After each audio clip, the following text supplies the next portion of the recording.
Sa puntong ito, makakausap po natin si ARMM Assemblyman Zia Alonto Adyong. Siya po ang spokesperson ng Provincial Crisis Management Committee. Magandang hapon po sa inyo, Assemblyman. Magandang hapon, Susan. Apo.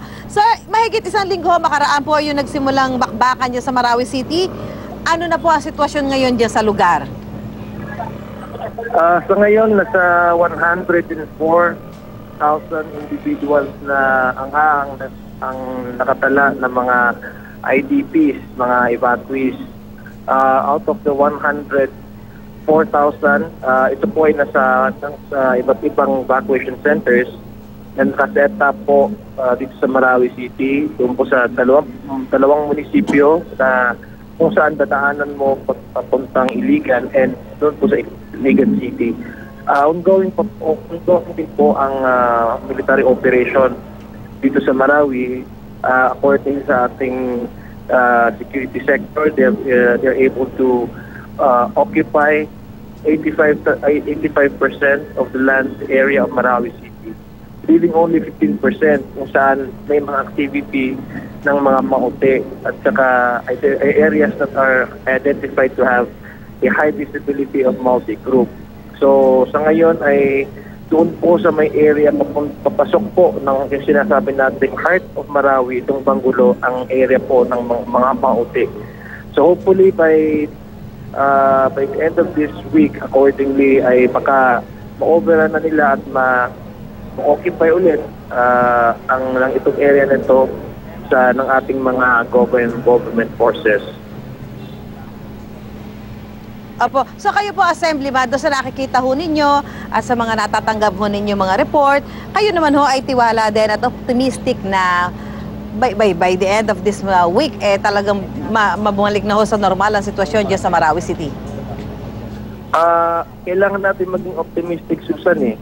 Kailangan hindi tayo mawalan ng tiwala sa ating mga kasundaluhan, hindi tayo maliwalan ng tiwala sa kakayahan nilang may balik sa normal ang ating pamumuhay dito sa Marawi City. And we have to be, I think that's one of the reason why kung bakit up to now ay patuloy pa rin tayo nakakapagserbisyo, lalo na sa Provincial Crisis Management Committee, wherein we're focused on the humanitarian relief operations, Susan. Bali, ang Provincial Crisis Management Committee, we are focused on the 3 R's, no? Kasi yung security aspect ng conflict is within the command of the AFP, our security forces, no? The humanitarian aspect of this crisis is what we are focused on.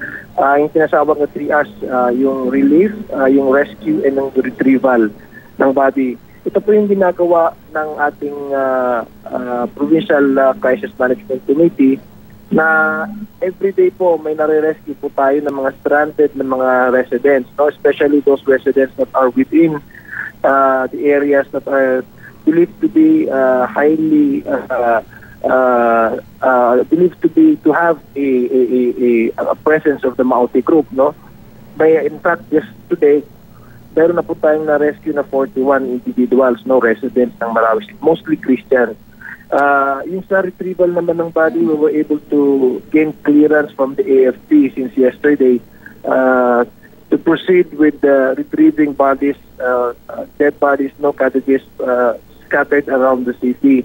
So dinadala natin ito immediately with the help of the SOCO, naidadala at saka yung Bureau on Fire Management. So immediately nadadala itong mga corpses na ito to Iligan City to for further for post-mortem examination, for DNA examination, forensic examination, in order to identify their identity, no, itong mga victims na ito. So yung relief operations, patuloy-tuloy yan, Susan, pati sa mga evacuation centers natin, we are very grateful to the International Committee on the Red Cross kasi talagang nag-iipag-ugnayan sila sa atin, and they're very active, no, and they're very active, aggressive in making sure that the safety of the civilians are protected, no.